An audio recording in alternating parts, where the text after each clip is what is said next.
Okay, so here we are in the lovely Kuru venue in Carmarthen on the weekend.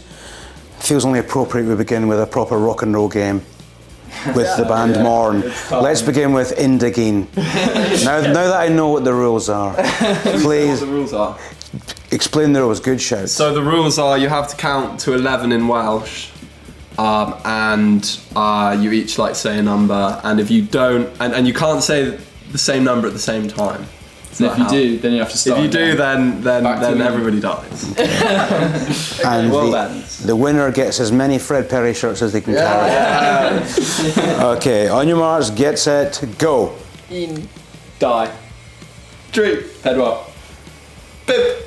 Quack. Sorry. Oh! Go. Okay. Die. Tree. Pedwell.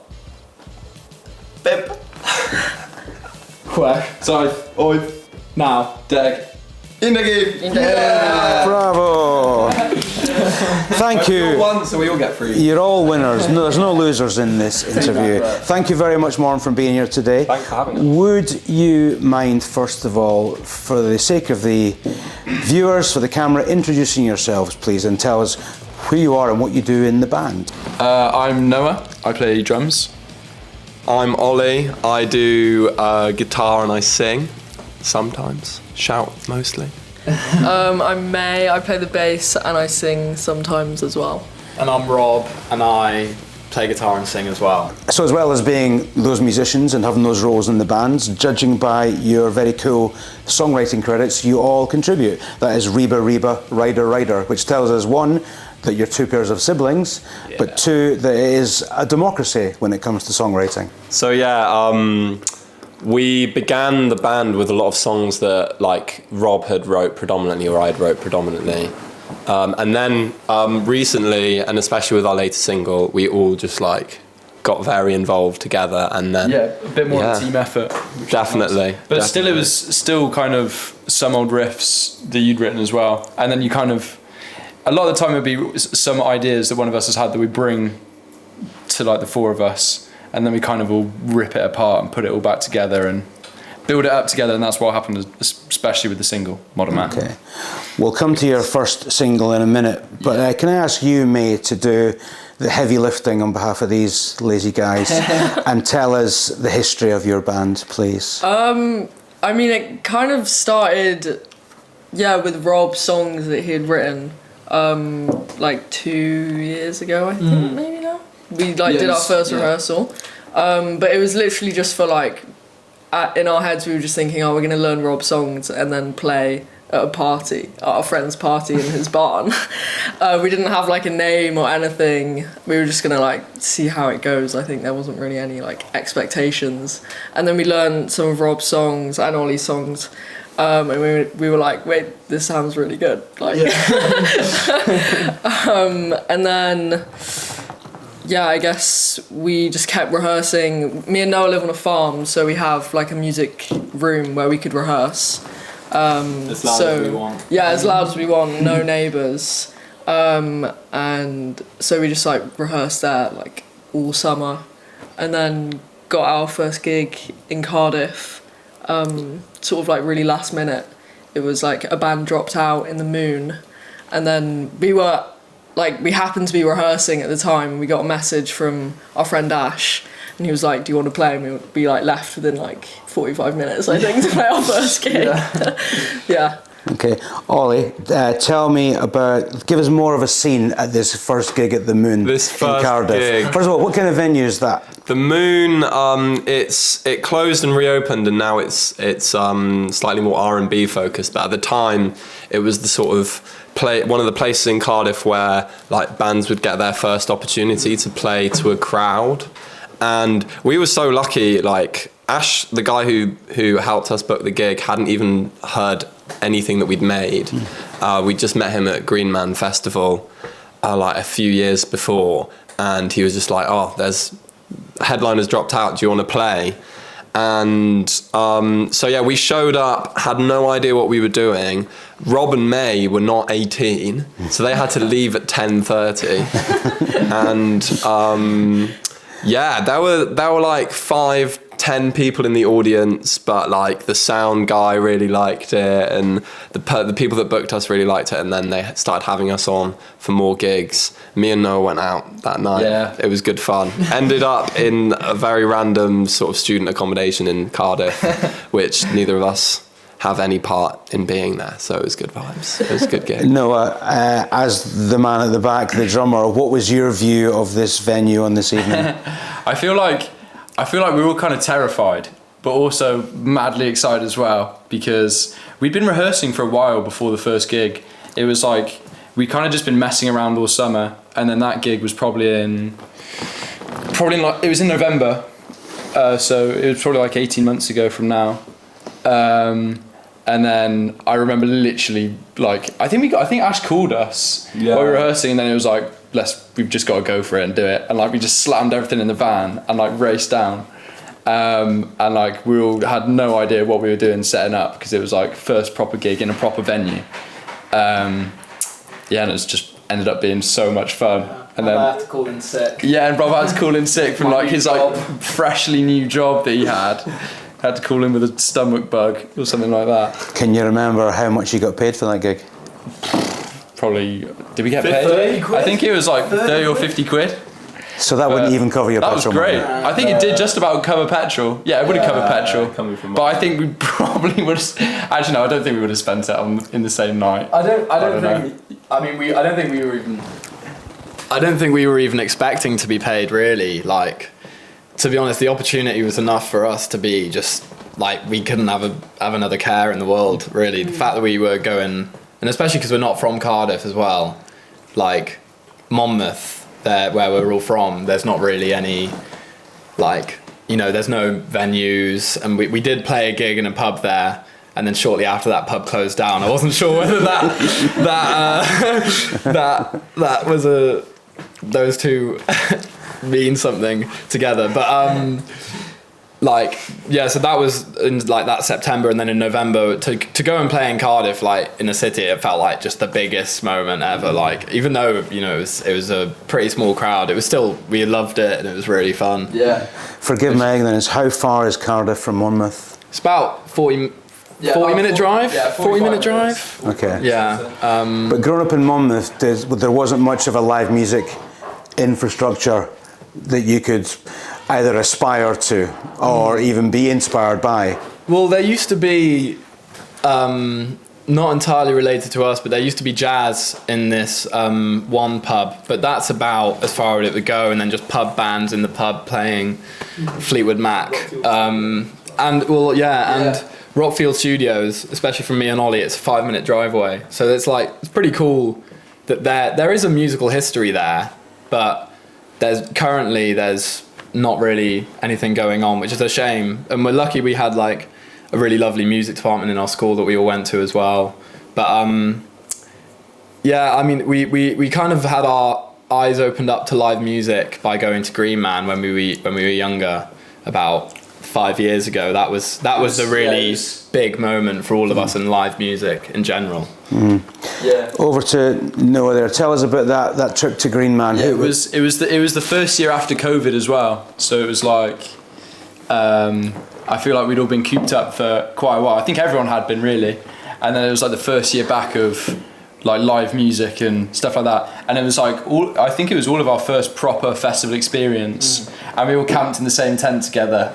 And it was like our first like mosh pits. And like it was so much fun.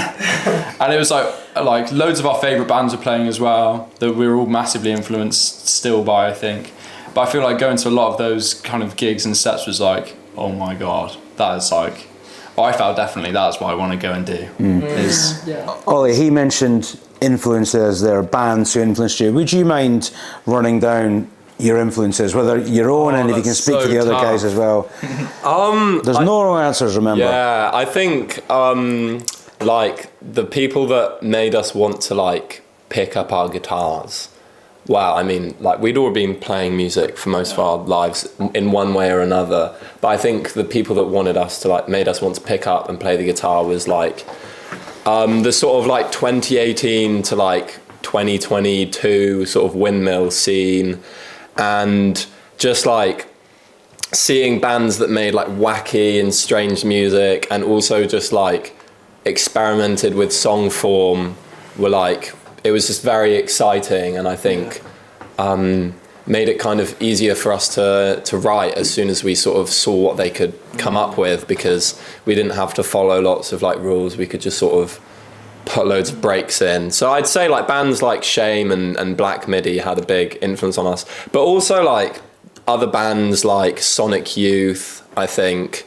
Although I'd only like heard about Sonic Youth after we'd started the band. Someone said, "Oh, you guys sound like Sonic Youth," and then we are definitely influenced by them now after like going back through the catalogue. But also lyrically, I think like Bob Dylan springs to mind. I mean, like, no, we're not at that level, but we aspire to be, you know, we try our best, and just like really good, try to get a lot of imagery in our songwriting, I'd say.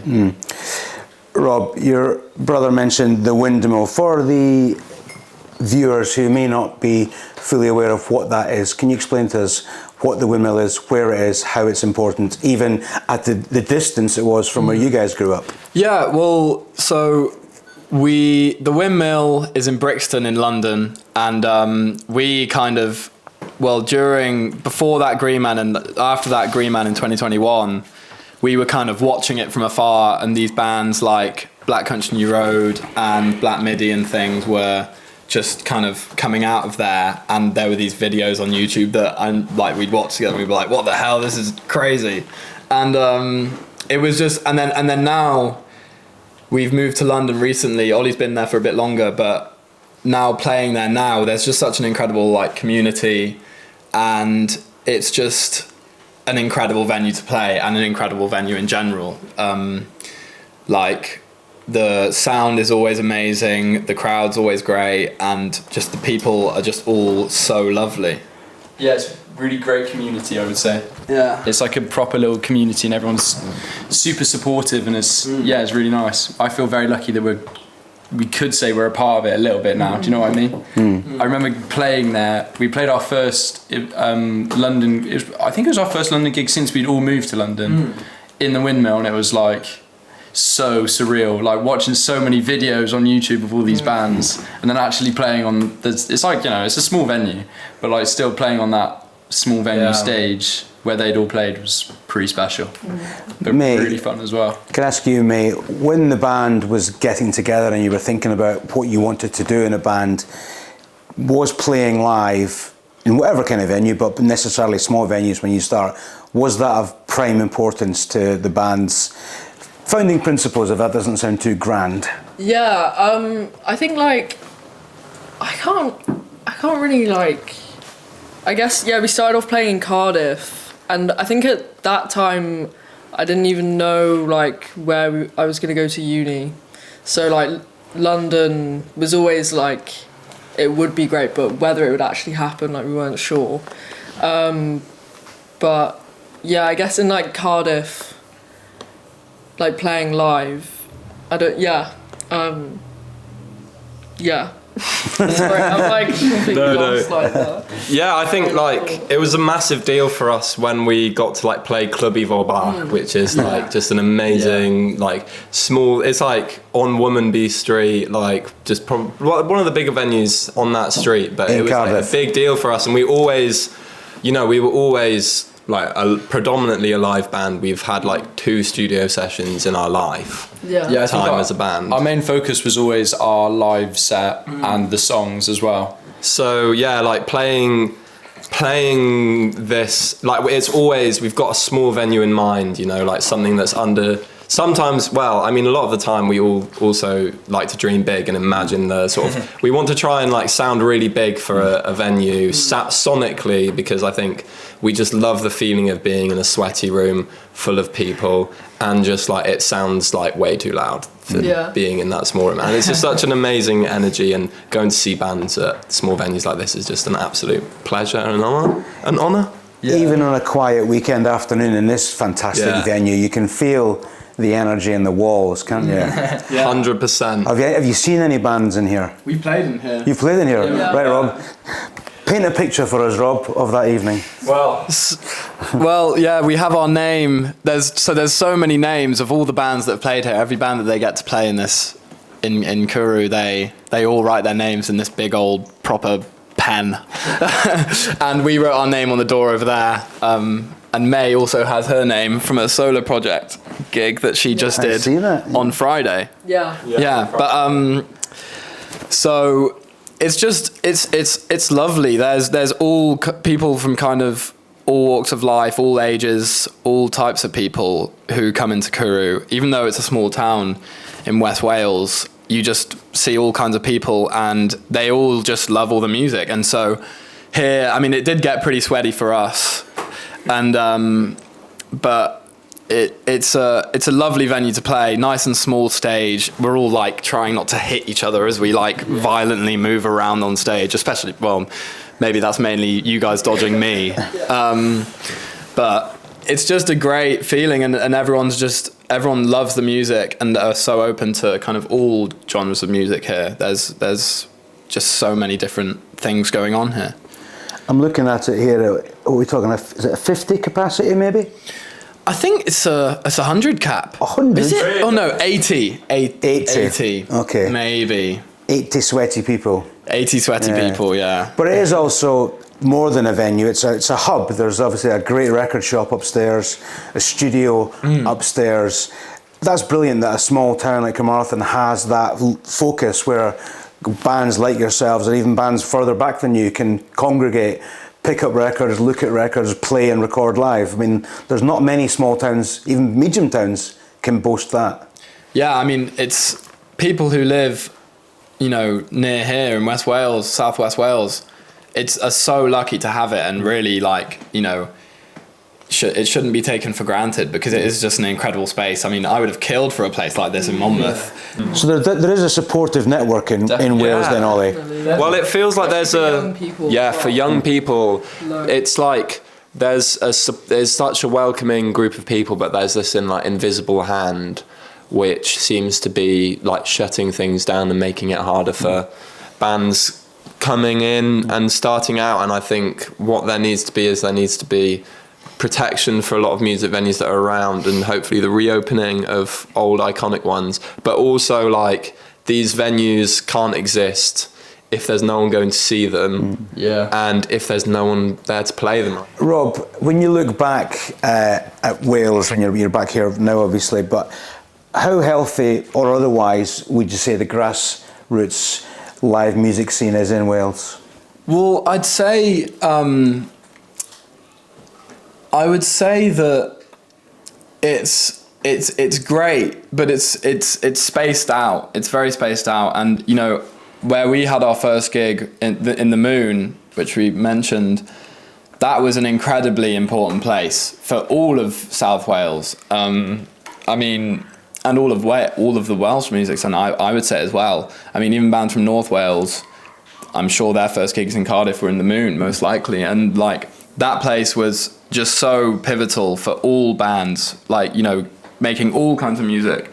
And that, I feel like, was a massive blow to the music scene. It's reopened now as more of a kind of DJ place, but I haven't been since reopening, but I feel like that was really important for bands. But places like Kuru, where we are now, are just amazing as well for bands from Cardiff and all over Wales again, because Andrew, who books gigs here, he just has great bands on. He's got a great attitude, and really, I mean, it's great seeing a room full of people. Both times we played here, it's been pretty busy for a small town that's not necessarily known for tons and tons of music. It's just great to see that people are coming to gigs at the same time. So I think it's a big mix, and it's kind of spread out all over. It's not very concentrated in one place, which I think maybe is a good thing, maybe is a bad thing. I'm not too sure, but